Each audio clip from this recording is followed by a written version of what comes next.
我自己觉得我们结了很多次婚，就是被骗太多次，好像每一次都是要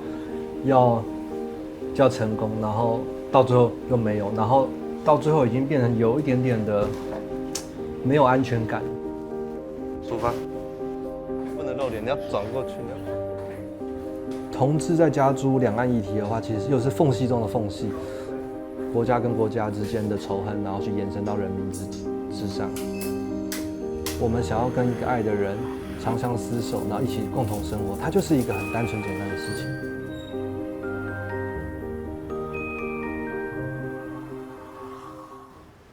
我这本都很少翻出来，我不太想要一直看这些东西，越看越认真，就会越心情不好，所以就是平常心处理，假装这是一场梦。这个是我们第一天报道，叫做在爱河坠入爱河，问路遇爱，两岸同婚走崎岖路。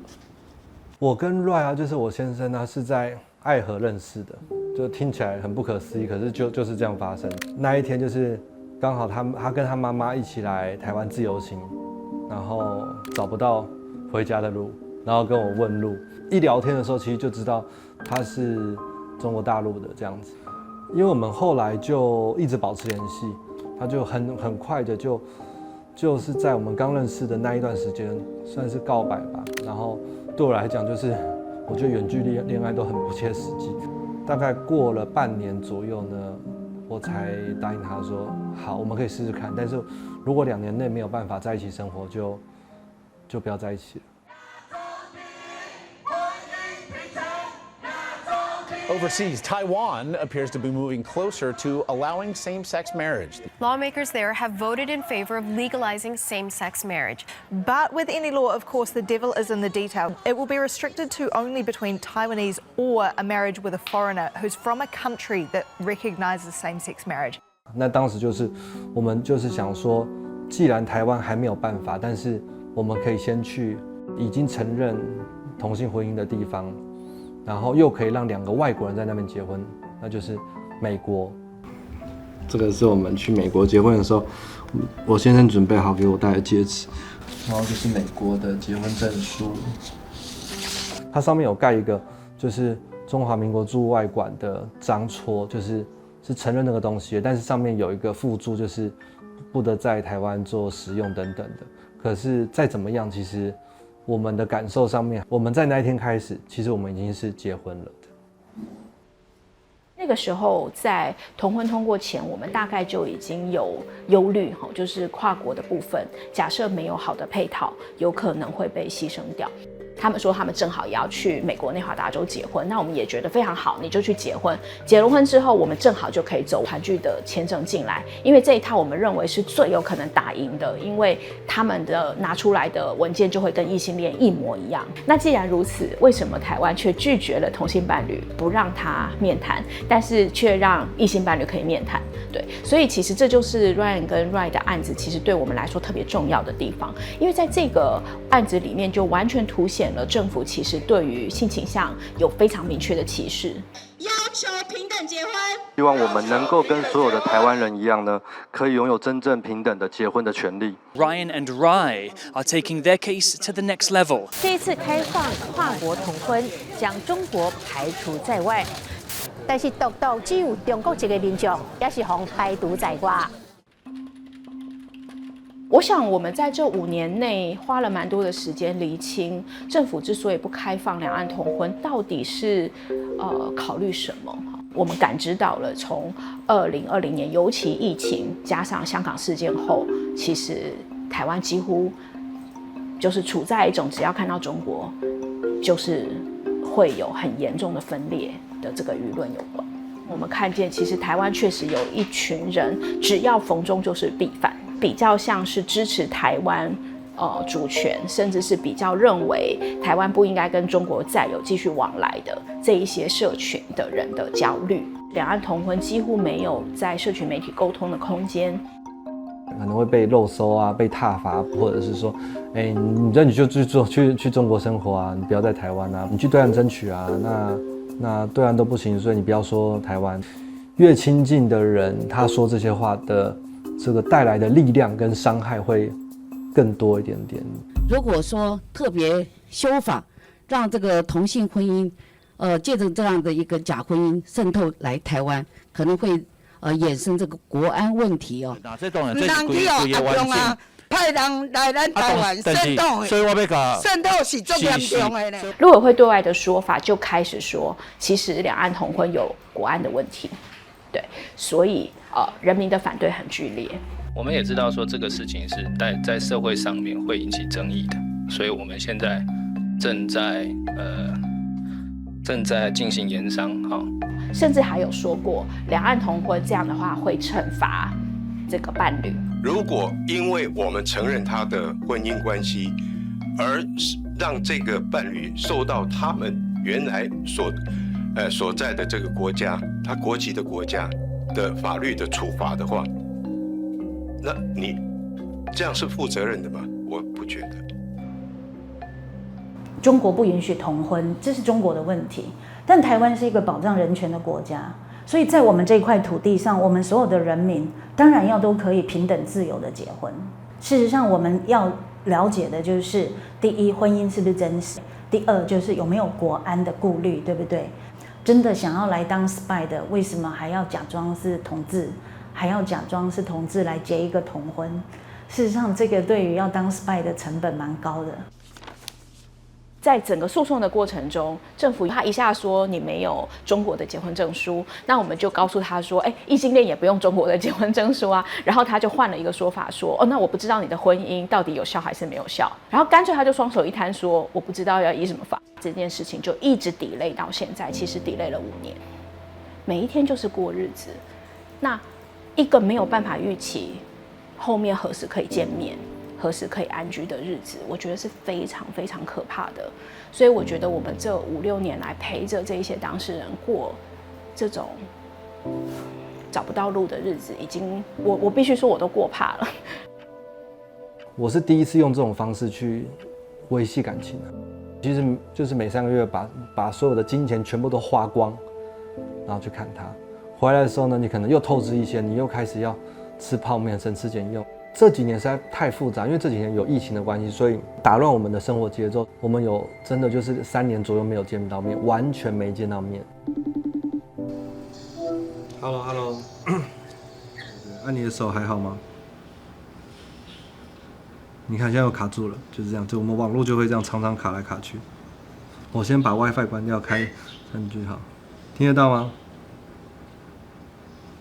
听得到。我一直以来觉得的那个爱情啊是完整的，就是爱情是氧气或者是全部等等，我觉得是全部。但是对我的个性，我是很重视感情的，所以这件事情的本质我没有办法，我已经没有办法了，然后我会很痛苦，所以我也很爱他，我知道他是我的，可能就是那一个人，确定就是那一个人。那当这个时候我要怎么走下去？我就是强迫自己把那个觉得是全部的这个重心抽出来一大部分。其实我有跟我先生说，我没有办法，如果我没有这样做的话，你会整天听到我在跟你抱怨啊，可能焦虑啊、不安啊。他跟我个性是互补的，就是他非常非常的稳定，然后就像他的精神就是陪伴在我旁边一样，所以真的会有那一种冥冥中注定，就是你这个生命，你碰到这个人就是他了的这种感觉。我们现在要去北高行，就是台北高等行政法院。今天是要去听那个这一次的第2次团聚案的诉讼的宣判结果。乐观吗？就平常心，一半一半。理论上应该是要乐观的，但是中间掺杂很多就是两岸的特别的因素，所以很普通的事情就会变很复杂的。我看 Rai 之前接受访问的时候有照片是有露脸的。他后来就对，然后他有要求撤掉了。那边的状况比较不一样，对，因为中国它没有那么开放嘛，所以你不要说两岸议题了，你光是同志议题其实就很难启齿的这样。在中国完全不可能谈论这个话题啊！你一被发现，可能当地的政府有可能他会非常敏感，他可能会关注啊，或者是关切啊等等。我们要告诉自己要保持着一个乐观跟有希望，但实际上心里面底层的声音知道这件事情是非常非常非常难的，但是还是要充满着希望往前走。首先来宣布一件政策决定啊，今年8月8号，台北高等行政法院有针对一个个案啊，也就是说在第三地结婚的个案作出判决。高等行政法院是认为说，应该要给这个个案啊，可以等同于异性婚的程序啊，来台湾进行团聚，想要申请居留等等这样子。那两岸同性伴侣自即日起，可以比照现行两岸异性伴侣在第三地结婚的相关规定，通过面谈以后，可以在我国的户政机关办理结婚登记。他说他落地了，现在他就是要前往面谈室的路上。感觉一下心情怎么样？还好，因为已经那么多年过去了。对。哎哦，然后可能连这个叹气也都不会有，因为太久了。先开飞行模式，才不会被电话打扰。那会不会打给我啊？那还是不能开飞行模式好了。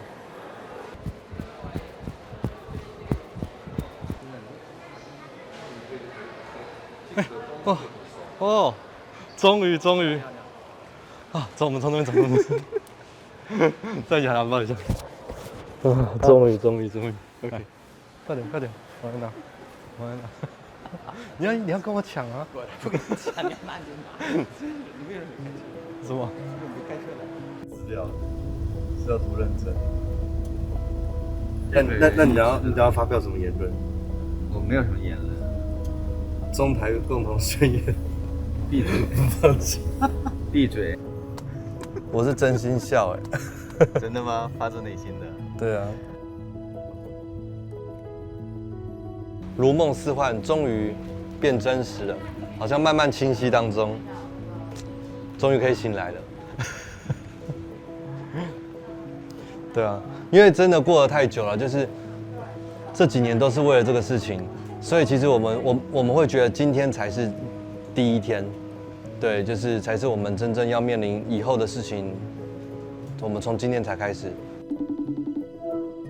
嗨妈，看，我们刚刚登记完，现在他的身份证后面，他们身份证后面已经有我的名字了。终于奋斗那么久，政府终于让我们结婚了。对呀，对，我们俩终于在台湾已经可以结婚了。我的想象就是，我们就开着车，然后带着他妈妈，带着我爸妈，我们去 Costco 买东西啊，然后去吃一下甜点啊，或干嘛，然后可能常常会聊天啊，然后会烤蛋糕啊，就过小日子，就是人生不就这样？房子，我觉得也不一定要特别大，反正够住就好，然后有我们自己该有的一些日子和生活，我们不会为我们的叫生计或者金钱去有太多的一些烦恼，同时又有一个相对来说比较和睦的这种家庭生活，我觉得，此生足矣。不用再打官司了。